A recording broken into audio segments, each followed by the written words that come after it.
Shalom, everyone, and good evening from Connect in Galilee, in Israel, in the heart of the Jezreel Valley. I'm Amir Tsarfati, and this is our last Mideast update for 2024.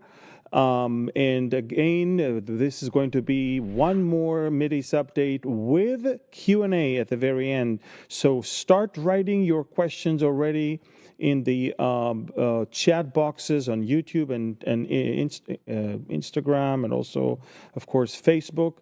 My team is collecting the questions, and when the time comes, I'm going to get it onto my phone and answer them as well. But we cannot start without a prayer, so let's do that. Father, we thank you so much. You're in full control. Everything that happens in this world happens for a reason. Everything that is going on has been already foretold. You are God, there is no other, declaring the end from the beginning and from ancient times, things that are not yet done. So we are thrilled to not only see the things that are happening, but to also understand them and know that you are comforting your people with the knowledge that the things are happening for a reason, for a season. We ask that you will bless this time of our reporting of news and connecting the dots when it comes to the Bible.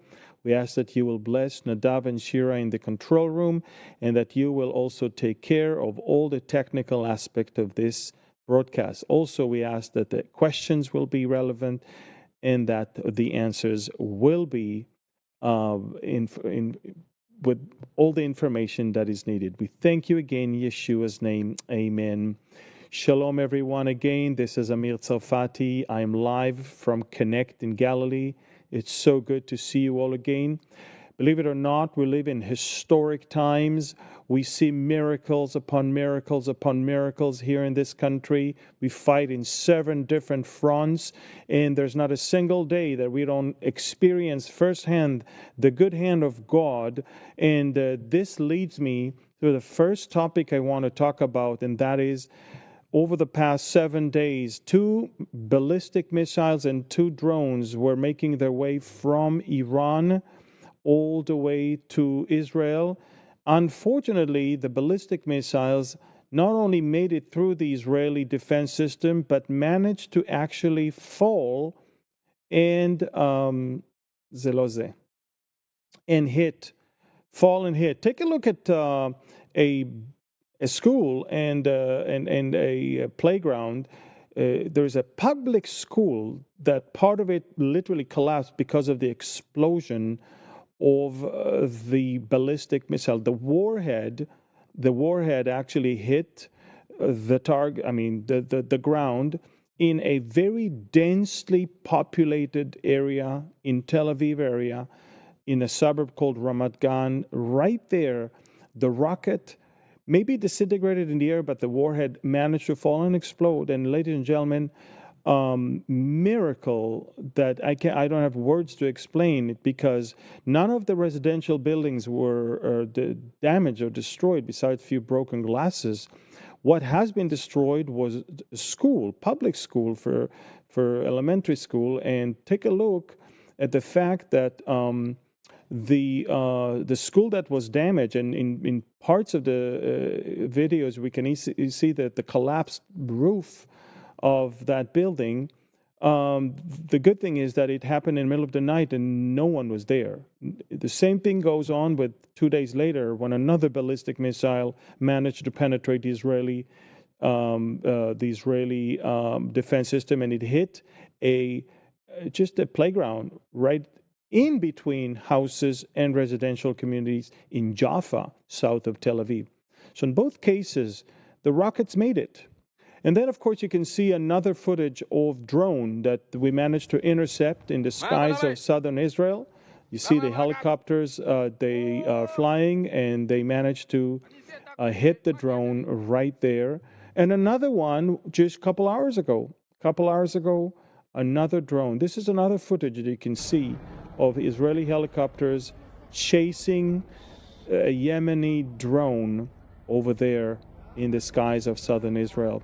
So, folks, what I'm trying to say is basically that we have one proxy of the Iranians that is still committed to continue and attacking Israel for no apparent reason. I mean, if you really think about it, Yemen is very far. Take a look at this map that we prepared for you. Take a look at Israel and look how far Yemen is. It's more than 1,100 miles away from Israel on the tip of the Red Sea over there. And they sent those ballistic missiles into the atmosphere and then all the way above the atmosphere and down to hit the single most populated area of Israel. And thankfully, only minor injuries from pieces of glass, or for the most part, people were injured themselves when they were running to the bomb shelter. I mean, in the middle of the night, you think the war is over, and suddenly the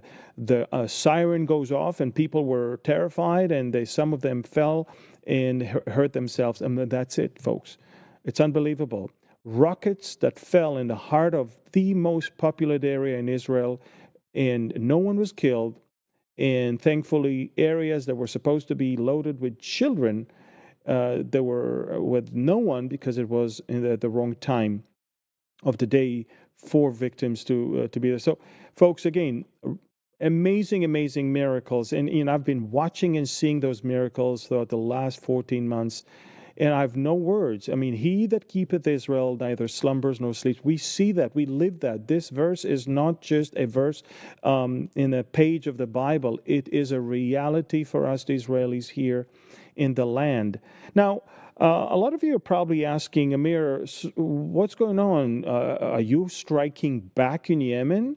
Are you allowing that? Well, of course, Israel did strike at least 3 times over the last few months. In fact, Netanyahu just said a few minutes ago that our strike in Yemen were not the first and not the last. And take a look at what we did a few days ago in Sana'a, in the capital, and also in the Hodeidah port. We destroyed the tugboats, and we destroyed a power plant, and these are the skies of Sana'a a few days ago. The U.S. led coalition also conducted a few strikes as well, and we know that it took place yesterday.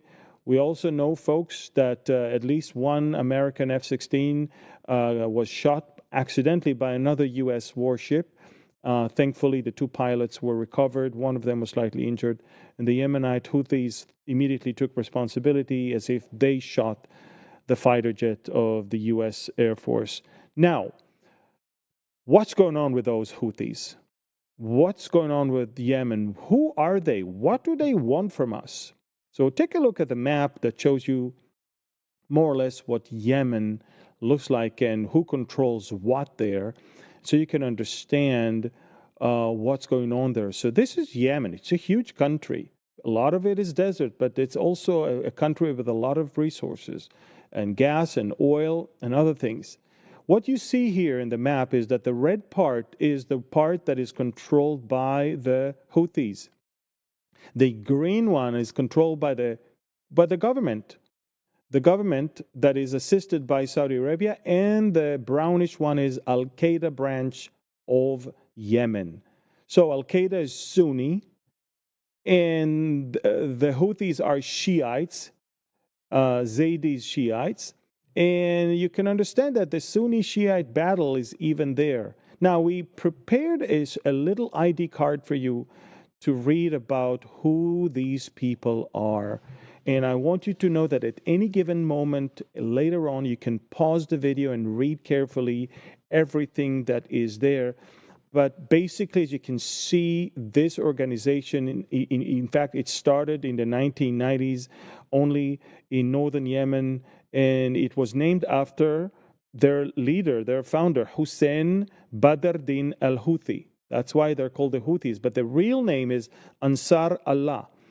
And in the very beginning, it was just against the government of Yemen, accusing them for corruption and other things. But remember, these are Shiites against Sunnis, and since the government was Sunni, it was very easy for the Shiites to accuse them for corruption. But what I'm trying to say is that later on, when the Iranians noticed that there is an opportunity, they adopted Ansar Allah and started equipping them with rockets and with drones, and give them money and bring them experts to train them, experts that came directly from Iran, experts that came from Hezbollah. And the Houthis became basically the secret weapon of Iran to threaten the whole trade in that part of the world. Now, let me make it very clear that you understand. The Houthis will say and do what the Iranians cannot say or do. Take a look at the flag of the Houthis. The flag of the Houthis in Arabic says the following thing: Allah is the greatest, death to America, death to Israel, a curse upon the Jews, and victory to Islam. This is the official flag of the Houthis, of Ansar Allah. Now, this is exactly what the Iranians think, but they will never say it. This is exactly what the Americans want to do, the Iranians, excuse me. This is how the Iranians, the Ayatollahs think, and they cannot say it. So they let their mad dogs, the Houthis, those, cavemen, they're just chewing on some narcotics all day long, and they're high 90% of the time. And they let them do the dirty job of just shooting everyone, shooting everywhere, doing whatever they cannot do. They're the cheap meat fodder, cannon fodder, basically, of the Iranians. The Iranians will always make sure to train people that are not Farsi, that are not Persians, that are not Iranians. And so take a look at what Israel did in our attacks. We understand that their main concern, of course, is the export and import, and we understand that this is exactly how Iran is equipping them. So what we did, not only did we attack targets in Al Hudaydah, but also we attacked targets in Ras Isa, and these are the oil depots, as well as the cities and the ports, and then of course you have more and more and more attacks on key locations in the area that is controlled by the Houthis in Yemen. Now remember, Israel may have struck Yemen, 4, maybe 5 times. The coalition attacked over 50 times. But take a look at the route of the attack, because it's supposed to send you a message. Take a look at the map of the actual route of the attack from Israel all the way to Yemen. Take a look at the very long stretch from the Southern Air Force Base. Take a look all the way to Yemen. Why am I saying that? Because it is almost equivalent to the distance from the Israeli Southern Air Force bases to where? Take a look. Now I'll show you where the future is. Exactly. Iran. So remember, every time when we attack in Yemen, we are already practicing our soon-to-come attack on Iran. It's the same, technological and, of course, issues that you'll have to deal with in both cases: refueling in midair, trying to avoid radar systems and all that. And remember, Israel already took care of all the radar systems and the air defense systems in Syria and in Iraq and in Iran. So we already paved the way for our future strike in Iran, and I'll talk about it in just a few minutes. So we covered the Yemenites, we covered right now the Houthis, so now we understand more or less what's going on over there. I think it's time to move to Syria, because this is quite fascinating what's going on over there.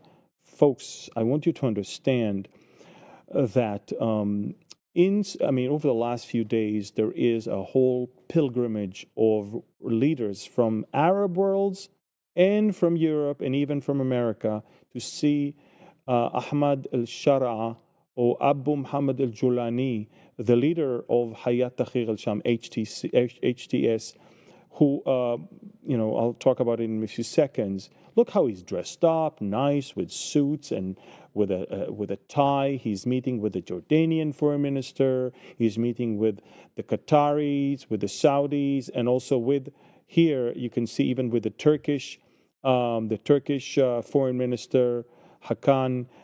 They had coffee together. They even looked all the way down at Damascus from the mountains above Damascus. They had time. But I want to remind you who this man is, because a lot of you. So take a look. Let me explain right now. Okay, so El Julani goes back all the way to 2011 when the civil war began. When the civil war in Syria began, it was a popular uprising. It wasn't anything that has to do with Al Qaeda or anything else. But when this whole chaos began, Al Qaeda, with its leader, al Zawahiri, they realized there was a chance here to make a move in Syria. So what they did, they basically told the leader of Al Qaeda in Iraq to go, and his name is Ibrahim Awad. They asked him to find someone in Syria to start preparing that area for Al Qaeda. He found Al Julani, Ahmad al Shara. He found him, and shortly after that, already in 2012, they established Jabhat al Nusra. That was the Al Qaeda branch in Syria. And then, of course, what happened is that there was a split. The guy in charge of Al Qaeda in Iraq didn't like the fact that the Syrian have their own thing. He wanted to be on top of everything. And the split caused that Ibrahim Awad to leave Al Qaeda and establish ISIS. And he also changed his name to Abu Bakr al Baghdadi. That's the guy. Take a look. If you remember, this is it. He's dressed differently, black, and he became the leader of the Islamic State of Syria, of Iraq and Syria. Remember that. And I want you to know that at that time, now Al Julani is loyal to Al Qaeda. But because he was loyal to Al Qaeda and it was still affiliated with them, he was bombed by both the Americans, the Russians, the Turks, everybody. And so he asked permission to break the oath or the allegiance between him and Al Qaeda so he can act independently. And this is when he started his own thing. He actually received permission from Al Zawahiri because Al Zawahiri said, I don't care if he's called Al Qaeda or not, as long as he managed to topple Assad, that's what we want. And so in July of 2016, that is the split that took place, and Al Julani is now declared as a leader, detached from Al Qaeda, and finally they showed his face. Look at his face. That's him. Now, if that looks familiar to you, it's because they wanted him to look very much like Osama bin Laden.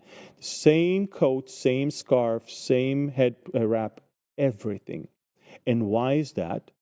Because Al Qaeda said, you may be leaving us, but we want you to not look like the one who left us without, not in good terms. We don't want you to look like al Baghdadi. We don't want you to look like that guy that is dressed black. We want you to look like the mythological leader of Al Qaeda, Osama bin Laden. So that guy that you see that is meeting with everyone today, dressed with a coat and with a tie and sits with world leaders, this guy that America within 10 minutes, America removed the bounty of his head, $10 million bounty. That's it, no longer. It's crazy. This guy in 2016, during the declaration of the separation from Al-Qaeda, when he was no longer with Al-Qaeda, I'm going to read to you what he said. First, our aims are establishing a religious regime in Syria, implementing Sharia law, unifying the rebels and overthrowing Assad and his supporters. He did that.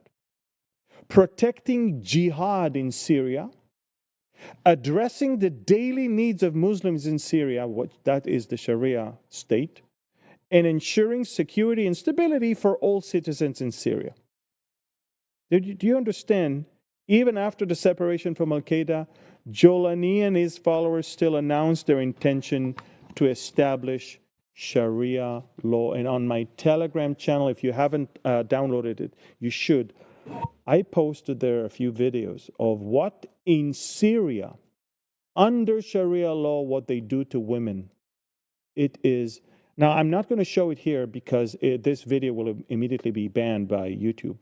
But I want you to know that a very, very, very bad future is about to take place, to be upon women in Syria. Now, Ismail Assad, by the way, what you just saw, she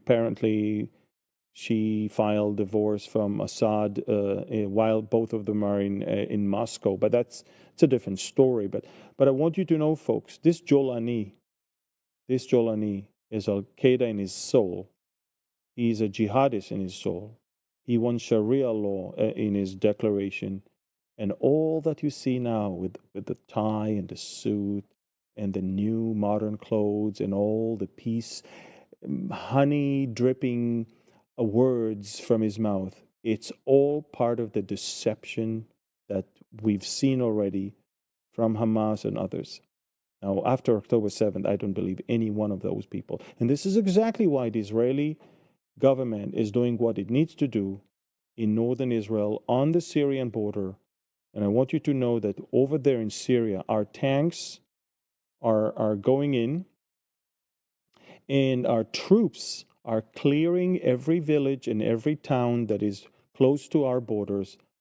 And trust me, I want you to know something. They've seen what happens to houses that are used by terrorists. In Lebanon and in Gaza, those houses are gone. So voluntarily, all of the people next to our border are taking all the weapons and all the ammunition and give it to us. They say, take it. We don't want it. Just don't touch our houses. We want to live here. We're tired of war. We don't want to fight you. We don't want anything. Just take the weapon, take the ammunition, take the RPGs, take the hand grenades, take the AK-47s, take the shoulder missiles, take the landmines, take all the explosives that we have. Take it. Just don't hurt us. Don't hurt our houses. Leave us, standing here, and we want to stay here. This is what's going on in Syria. And while this one is going on in Syria, even in Lebanon, Israel is still operating. We still have 30 more days until we need to pull out of southern Lebanon. And every single day, we demolish more houses where we find more infrastructure of terrorism. We destroy more tunnels and more headquarters, and we find more and more and more things. This Hezbollah is so sick that it used almost every house in southern Lebanon as a hub to hide or people or weapons and to operate from. So it has to be clearly stated that the deterrence is working. And now in Syria, you see they don't want anything to do with hurting Israel. Jolani said we have no intention to fight Israel. Even today, there are reports from southern Syria where they say we already talked to the Israeli government that we have no intention to fight with Israel. We want just to rebuild Syria. Do I believe them? No. I don't believe a single Muslim that lives around me because of, saying, I want peace with Israel. Now, some of them may not want to destroy Israel, but it's enough for the others who do want for me to say, I don't trust anyone. I do what I need to do in order to clean the area So a threat like October 7th will not rise up again. That's it. The days where Israel was innocently believing its neighbors and their, fake intentions, those days are over. We don't trust anyone. And the days that Israel left people who hurt Israel unhurt and unattended are over. Every one of the militias, of the proxies, of the terror organizations, every leader, all of them are going to pay the price, because that's the only language the Middle East understands. The only one. Now, we talked about Yemen and we talked about Syria. Let's talk about Turkey for a few seconds. And it's important that you understand one of the biggest winners in this whole fall of the Assad regime is, of course, Turkey. But don't fall into this whole Turkey is great and it's an empire. Let me tell you something, folks, about Turkey, okay, so you understand. And I posted it also on Telegram. They act like the Ottoman Empire. We're big, we're big, we're big. And look what they say. Look what the partner of Erdogan just said yesterday.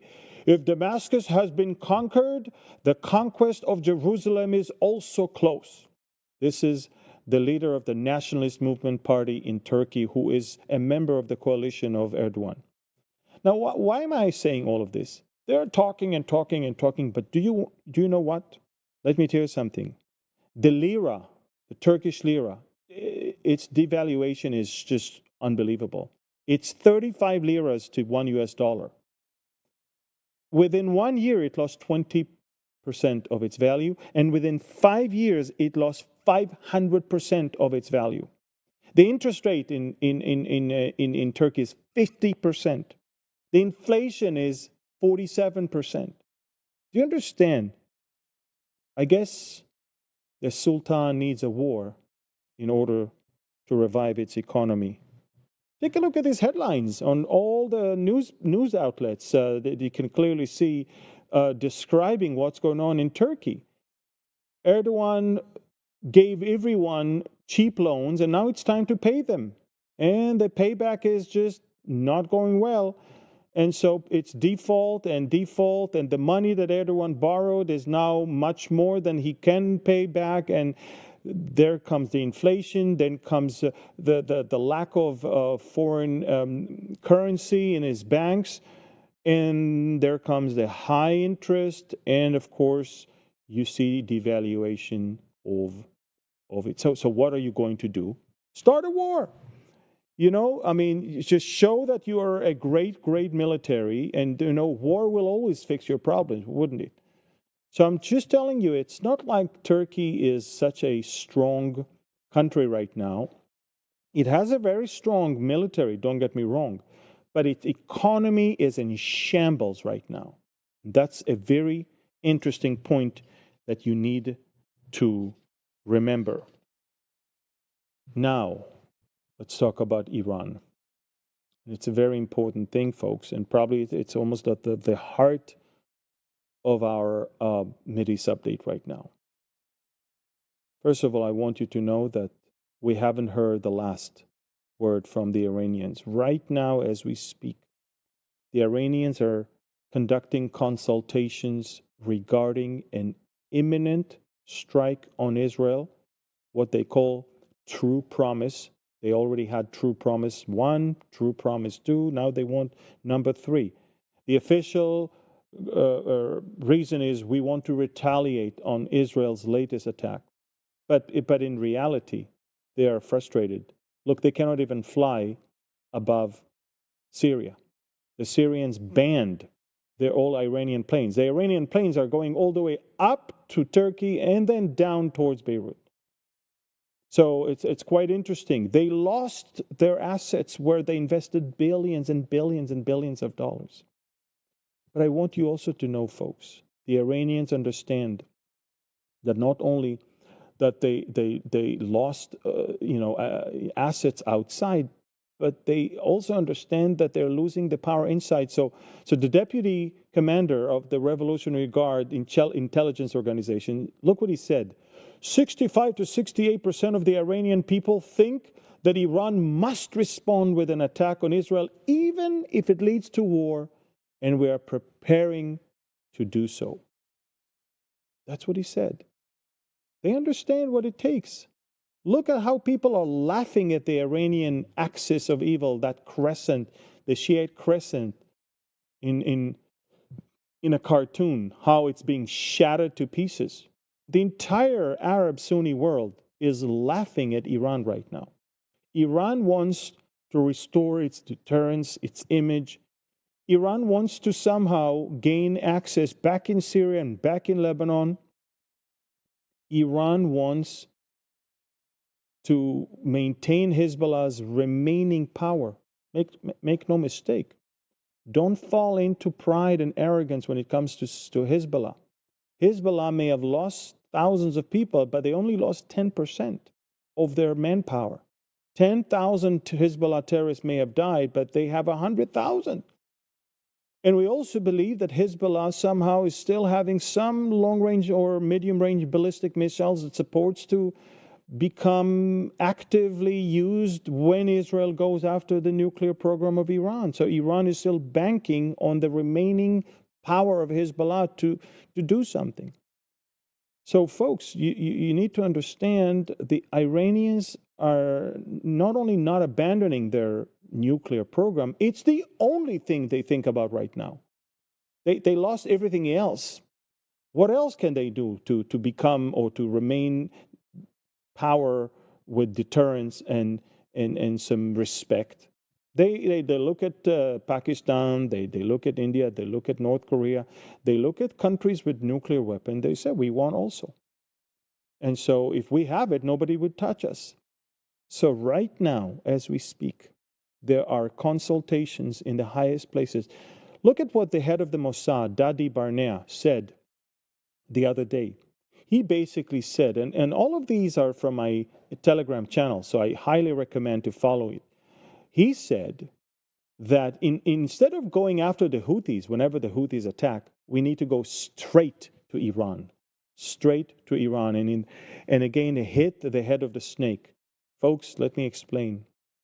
In the last 24 hours, in the highest places in Israel, we are seriously considering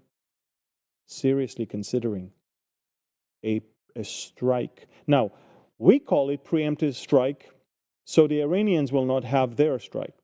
The Iranians call theirs preemptive strike because they think Israel is about to strike them, and so every side calls it preemptive strike, but in reality, we're waiting to see who is going to blink first. And in reality, everything Israel did in Iran so far, and we did it twice so far, everything we did, and by the way, they attacked us twice, in April and in October. In the middle of, and the first one was at 3 a.m., the second one was at 8 p.m. We're talking about hundreds of ballistic missiles that were fired from Iran towards Israel. And if you remember that. But what I'm trying to say, folks, is that Israel is going to seize the moment. And Basimuti, what I'm trying to say, folks, is that over the last 24 hours, in the highest places in Israel, and over there in Tehran as well, they know exactly what we're talking about. The deliberation and the consultation and the talks are about an imminent strike. And so, as I said before, it's now the question of who strikes first. It's not if, it's when and who does it first. And I want to tell you, folks, there's a very good chance that we will have to do it before January 20th. And that's not going to be easy, and it's not going to be pretty, because you and I know that we prefer to do it with the blessing of the U.S. administration and even the assistance of the U.S. administration, because attacking the nuclear sites of Iran is much more difficult than destroying air defense systems and radar systems. But we need to. We don't have a choice. They are very much so almost there. And they know exactly what we're planning, so they might even try to strike first. So stay tuned, because things are going to escalate much sooner than you think. And I don't think the Middle East can handle this type of suspense until January 20th, when Iran is the laughing, poster in the Middle East right now. They cannot bear that shame and the anger and the frustration of all those generals there. Every day, one says, more nasty things than the one before, the day before also. So watch it very carefully, because things are going to escalate very, very quickly in the next few days. Let's talk about Gaza, folks. There's a lot of talks about a hostage deal. To be honest with you, it's not substantiated, because Hamas is not giving us the names. Hamas is busy with propaganda and with psychological warfare. So every Saturday, they release some stupid video or some cartoon that they make. This is the latest cartoon of Benjamin Netanyahu's son enjoying the sunny Florida, whereas our hostages are in tunnels in Gaza. Now, why am I saying all of this? I'm saying all of this because you need to understand that of the up to 40 or maybe 40-something living hostages, they're not all in the hands of Hamas, and they're not all in tunnels. They're held by families, by organizations, by families in homes, in houses. Some are under the ground, some are above the ground, but the Gazans are still holding our hostages, and it doesn't matter how much they suffer, they will never let them go. They're not that innocent, not at all. If they want an end to this war, give us our hostages back and surrender. They don't want to. They don't want to.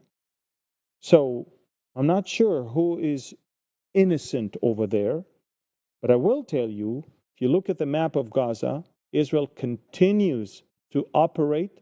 We have already paved asphalt roads on the corridor, the Philadelphia corridor, the Netzarim corridor.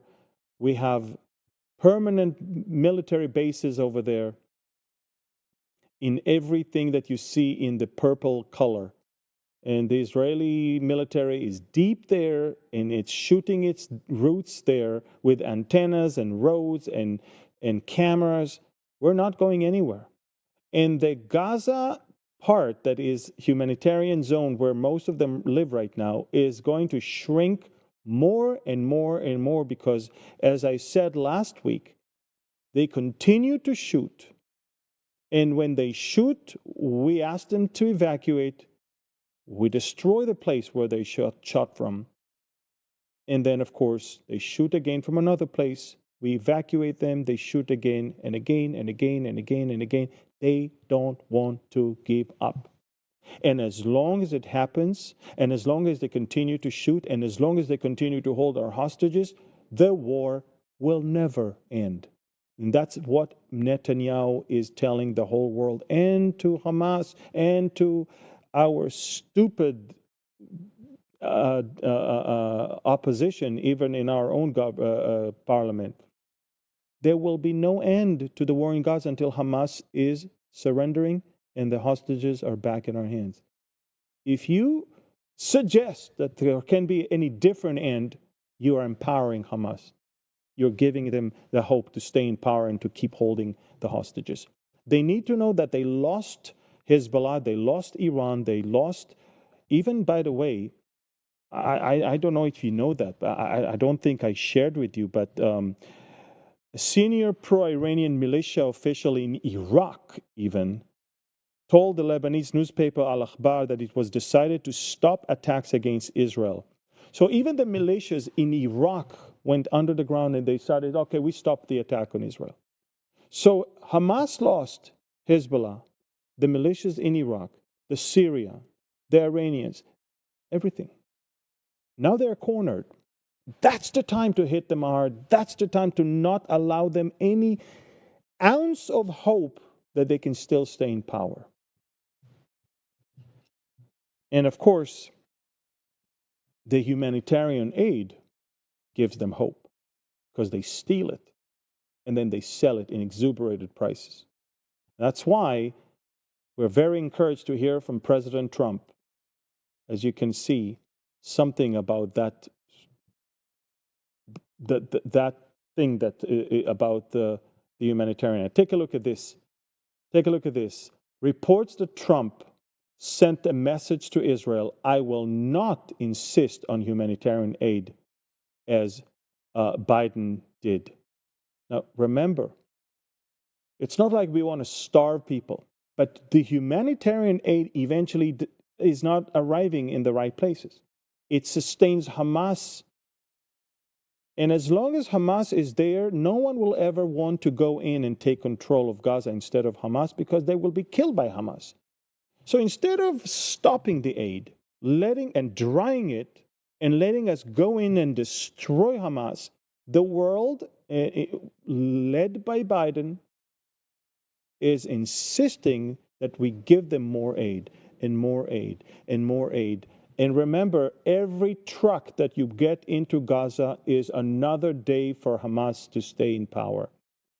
Every truck, it's not, you see, it's not that the people enjoy it. You don't understand. People, I don't get it. What are you doing? Are you out of your mind to allow food and supply to a terrorist organization that you know that they're taking over the trucks and they're stealing everything? First, they stockpile everything for themselves, and then they don't even give it to their own people. Everything the countries are giving for free, Hamas is selling. So they can not only have their supply, but they can have money. And with the money, they recruit more people from among those that have nothing to lose anyway.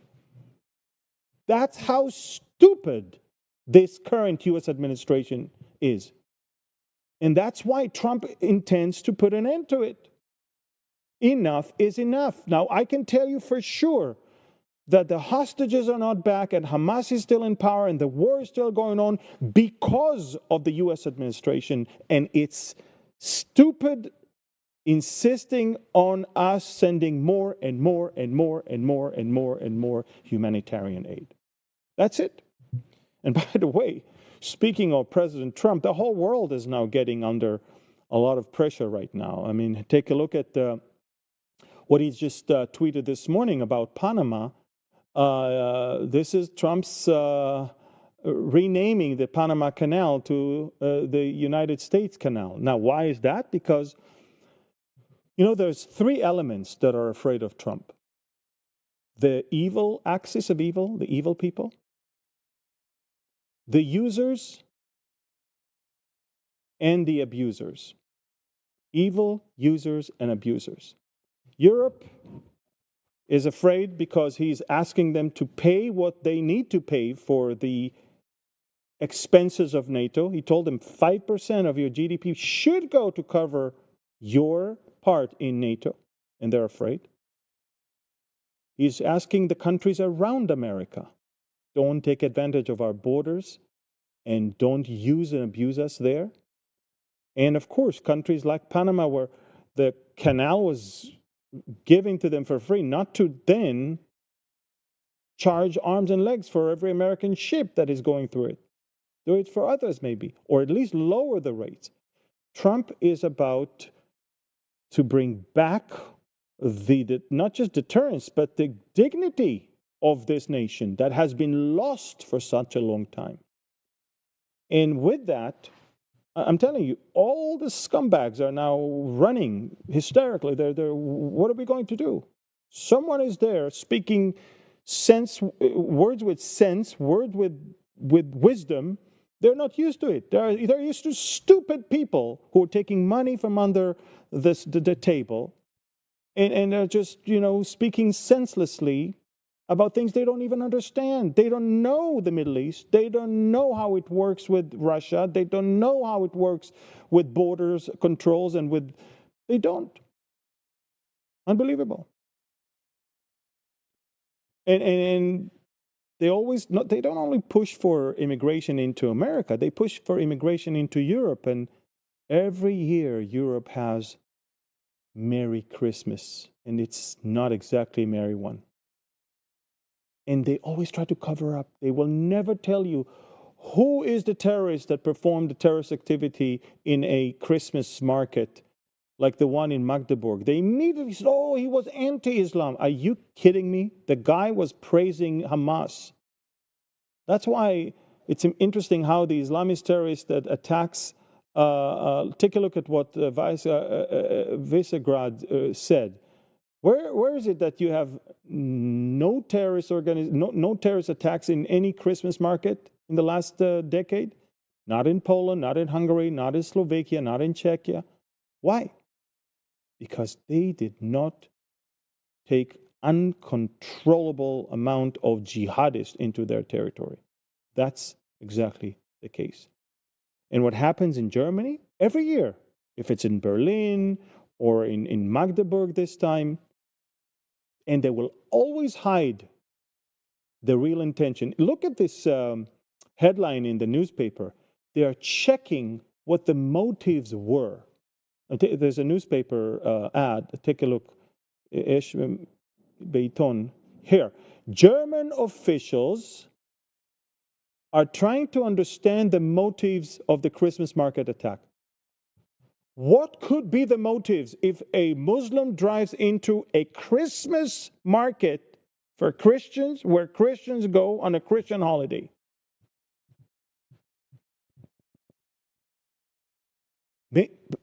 Have I lost something? I mean, what's going on here? And they all know the truth. And they know the truth, but they hide it from the people, but the people are no longer there. And that's exactly why in the newest polls in Germany, the leading candidate for chancellor, and you can see it on my latest telegram, on my latest telegram, I give there a list of all the candidates, and here it is. Where is it? Where I showed here. So there is Olaf Scholz, 15%. Friedrich Merz, 20%, Robert Habeck, 14%, and Alice Weidel, she's from the AfD, the Alternative für Deutschland, Alternative for Germany. They're considered extreme right-wing, okay, because they're anti-immigration, and she's 24%. Why? Why do you think it happens? Because you have abandoned your citizens. And you let those people attack them every year, the same time of the year, in the same places, and they're not safe anymore. So they are saying enough is enough. You know, the economy in Germany is in shambles. The economy in France is in shambles. The political stability is not even there. Why do you think? Why? Europe is so much in trouble right now. Why? Because it has been destabilized by progressive liberal governments that did not understand the ramification of what they are doing in decisions of uncontrolled immigration from Muslim countries with tons of jihadists that infiltrated in. Unbelievable. So, Christmas should be merry, and I really want to pray and hope that we all have Merry Christmas. And by the way, I know Christmas is not in the Bible. There's no, verse that says we should celebrate Christmas. But Hanukkah is not in the Bible as a holiday that we must, keep. Purim is not in the Bible. But that feast of dedication was already mentioned in the New Testament, and Jesus came to Jerusalem during that feast, and Jesus used that to say, I am the light of the world. The Feast of Lights, Feast of Dedication. So sometimes there are traditional holidays. Sometimes for some people it's just tradition, but it's the right time for us to claim who the right reason for it is all about and what the right reason. And he is the reason for the season. So instead of fighting it, use it and give the people the reason for the season. And now it's time to answer your questions. So I'm going to see what my team has already collected. Okay, so here it is. Amir. Daniel wrote, what will it take for Israel to be without walls of Ezekiel 38? What will it take for Israel to feel safe again? The removal of its enemies. I can tell you that if we're going to have peace with Lebanon, and if we're going to make sure that Syria is completely demilitarized where we are, and if there is no Hamas and there is no Islamic Jihad, well, this is it. And we're on the way to get there. Stan is asking, will Turkey invade the Kurds? Absolutely. Stan, let me tell you something. That look at my Telegram channel. Up there, you can scan and download it. I just reported the Turks are amassing forces near Kobani. They are planning an invasion. They hate the Kurds more than anyone else, and they want to put an end to the Kurdish presence in northern Syria. Sasilarto is asking, is there any progress or update regarding the normalization between Indonesia and Israel? By the name, I guess you are Indonesians. I believe that once Trump is in office and Abraham Accords will be renewed with more participants, I believe that in the next batch will be Saudi Arabia, Indonesia as well. So it's just a matter of 2 or 3 months, according to what I estimate. Chino is asking, do you think that we are going to get raptured in 2025? Chino, we can be raptured in 2 seconds. So, I mean, I hope we will be raptured, but if it's not going to happen, I will continue to hope, because that's exactly how Paul lived. He said, if you remember, that the dead in Christ will rise, and we that are alive and well will be caught up together with them in the cloud to meet the Lord in the air. So my point is, we need to live with that hope, the blessed hope, and we need to eagerly wait for that to happen, for him to come in the clouds to take us. Kate is asking, is the Isaiah 17 prophecy actually about the Assyrian destruction of Damascus or current damage? Thank you for asking that. Isaiah 17 is not yet fulfilled. Assyrians did not cause Damascus to be uninhabited. The proof is it is inhabited. The proof is it is still here standing. And the prophecy is not fulfilled yet.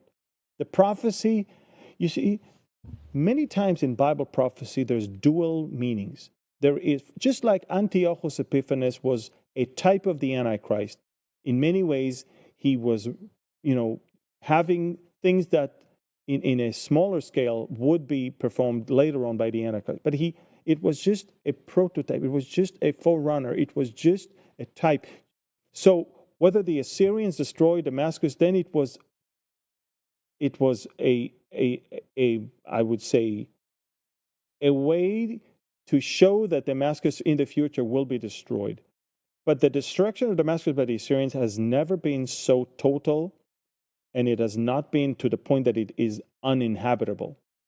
And you can bet that this is what's going to happen according to Isaiah 17, and it falls under the definition of what Isaiah 46 says, I'm God, there is no one like me, declaring the end from the beginning and from ancient times, things that are not yet done. Michael is asking, what is Israel going to do with all its POWs? It seems Israel is building a hostile army within itself. No, we're going to try them and hopefully execute them. We're not building any army. We're not going to keep them in prison for too long. Once the war is over, and there will be, there will be um, uh, military courts that will try all of them. And the Israeli parliament is about to pass a legislation for death penalty to all of those terrorists that were part of this war. So I'm not, I'm not concerned. They all need to be executed. We're not going to give them food and water and bed and maybe um, you know uh, some sort of academic studies. Sinwar had his degree in the university paid by Israeli taxpayers. We even took care of his cancer paid by the Israeli taxpayers. Kim is asking, who do you expect the laser defense, or when the laser defense system to come online? I believe that in the next 4 or 5 months it will be operational, and it's good news. Chad, should Israel keep the Gaza Strip for themselves, allowing the Palestinians to return, but policing it with Israeli forces building back their cities? Look, Israel has made it very clear. There are places in Gaza we will never leave. We will not leave the Philadelphia corridor, so weapons will not continue flowing. And we will not leave the Netzarim corridor, the security parameter around the Gaza Strip, because we want to make sure that people that goes to northern Gaza are not terrorists, and we want to make sure that everything around Gaza, there is a territory that is not allowed to anyone to even approach. So the people of Israel will not have another October 7th. So if they want to stay under these conditions, you're welcome. If not, you're welcome to move to another place. You brought it upon yourself. You started this war. You butchered us. You massacred us. You raped us. You burned our kids alive. Now it's payback time. It's not even a revenge. We're trying to make sure it's not going to happen again. That's all. Joy, will Israel permanently occupy the Mount Hermon area of Syria? Well, Israel is definitely going to make sure that Syria will not pose a threat on Israel. And I believe it makes sense to hold the highest point of Mount Hermon. And I believe that it's also important to put their radar system that will cover everything all over Syria. When will the Jews finally have all the land that was promised to them by God during the Exodus? One day, in millennial kingdom, we'll have everything. And until then, as we can see, the land size is always proportionate to this spiritual state of the people. Why are Jews accused of colonization, occupation, but Muslims are not even are not even, though they are rapidly expanded and demanded the conquest people convert to Islam? Okay, why? Because the world loves to choose the lie over the truth. The world prefers darkness over light. The world prefers to always turn against the Jews. Look, the funny thing is, you look at the map and the dot that Israel is on the map, in all the Arab world all around, Islam was not there before this 8th century. So who is expanding and who is occupying and colonizing who exactly? Did you know that, for example, Morocco it had Christian community there before Islam even came to power.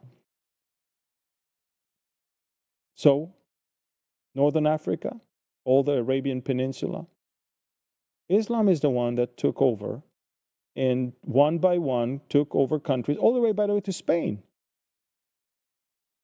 They're not called colonizers. That religion is fairly new. Our excavations shows that we go back to 3,500 years. We go back. We have remains from the first temple period. We have remains from the Abrahamic city gate in Dan. We have remains that we are here long before any of the existing religions were there. So my point is, you can either fall into the lie of the world that is trying to incite you and turn you against the Jewish people, or you can just use your brains, read books, educate yourself. And remember, it's a spiritual blindness and it's a demonic presence that wants to blind people and turn the nations against Israel. That's what it was all about. That's what Satan is all about. So, I guess the only way to stick to the truth is to know the truth first, because only the truth will set you free. And to know the truth is to know who Israel is, who chose Israel, what for, when, how, and to also know the plan of God for Israel, which is not to be destroyed and certainly not to be consumed. I am God, I do not change, he says. Therefore, you are not consumed, O Jacob. That's it. And you can choose to fight, you can choose to resist, you can choose to believe the lie, but you will eventually have to pay the price for it. And eventually you have to live the consequences thereof. That's it. Folks, this is it. I'm going to conclude with the Aaronic blessing upon you all. I want to wish you all a Merry Christmas and a Happy New Year. If there is something crucial, I will have breaking news on my phone and we will upload it immediately for you.